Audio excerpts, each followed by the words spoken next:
नमस्कार दोस्तों, स्वागत है आपका मेरे इस YouTube मंच पर, जहां आप बेखौफ और सटीक विश्लेषण सुनते हैं। ऐसे विश्लेषण आपको गोदी मीडिया कभी नहीं दिखाएगा। तो बने रहिए वीडियो के अंत तक और चैनल को सब्सक्राइब भी कर लें। वीडियो को लाइक करें, शेयर करें ताकि हमारा हौसला बना रहे। हमें आपसे ज़्यादा कुछ नहीं चाहिए। तो चलिए चलते हैं आज की चर्चा पर।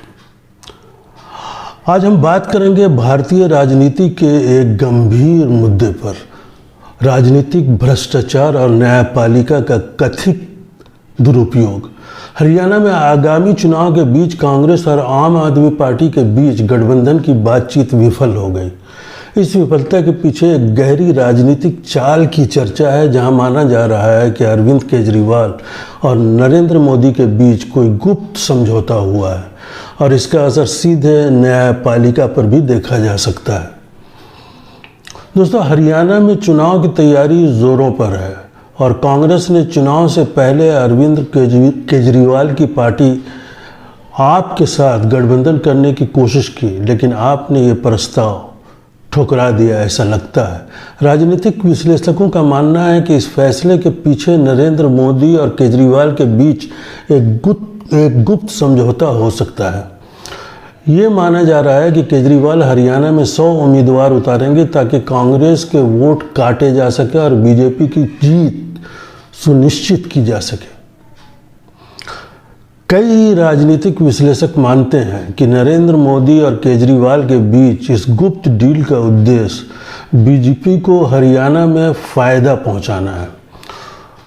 कांग्रेस की संभावनाओं को कमज़ोर करने के लिए केजरीवाल के उम्मीदवार बीजेपी विरोधी वोटों को बांटने में लग जाएंगे, जुट जाएंगे। तो दोस्तों, राजनीति के इस खेल में सवाल उठते हैं कि क्या ये लोकतंत्र के सिद्धांतों के साथ खिलवाड़ है? क्या ये सही है कि एक विपक्षी नेता सत्ताधारी की जीत सुनिश्चित करने के लिए ऐसे कदम उठाए? अब इस कहानी में एक और कड़ी जुड़ जाती है। हाल ही में प्रधानमंत्री नरेंद्र मोदी और chief justice of India DY Chandrachud के बीच गणेश पूजा के दौरान उनके घर पर मुलाकात हुई। इस मुलाकात के ठीक बाद अरविंद केजरीवाल को सुप्रीम कोर्ट से जमानत मिल जाती है, जिससे राजनीतिक हलकों में बहुत हद तक खलबली मच जाती है। कई लोगों का मानना है कि इस मुलाकात का सीधा संबंध केजरीवाल को मिली जमानत से है। आरोप लगाए जा रहे हैं कि मोदी ने न्यायपालिका पर दबाव डाला और चीफ जस्टिस को प्रभावित किया। विपक्ष और कुछ विश्लेषकों का कहना है कि इस मुलाकात के बाद केजरीवाल की जमानत एक डील का हिस्सा हो सकती है। क्या भारत की न्यायपालिका को राजनीतिक स्वार्थों के लिए इस्तेमाल किया जा रहा है? ये सवाल बार बार उठ रहा है। सुप्रीम कोर्ट और सरकार के बीच की नज़दीकियों पर आलोचना तेज होती जा रही है। यदि न्यायपालिका पर राजनीतिक दबाव बढ़ता है तो ये हमारे लोकतंत्र के लिए एक गंभीर खतरा हो सकता है। ऐसा पहली बार नहीं हुआ है कि किसी बड़ी राजनीतिक हस्ती को जमानत या अन्य राहतें मिली हों।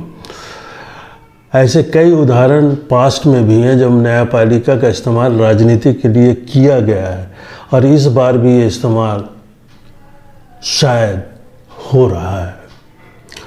देश में जनता और मीडिया में इस घटना को लेकर एक नकारात्मक माहौल नज़र आ रहा है। लोगों का मानना है कि अगर न्यायपालिका स्वतंत्र रूप से काम नहीं कर सकती तो ये देश के लिए एक खतरे की घंटी है।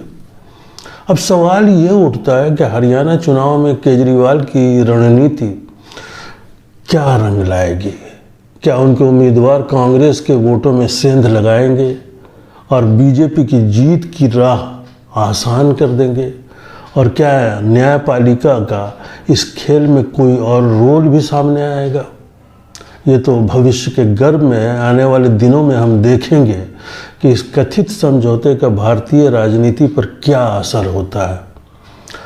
आखिरकार राजनीतिक भ्रष्टाचार और न्यायपालिका का दुरुपयोग हमारे लोकतंत्र को कमज़ोर तो कर ही सकता है। दोस्तों, ये तो बिल्कुल साफ बात है।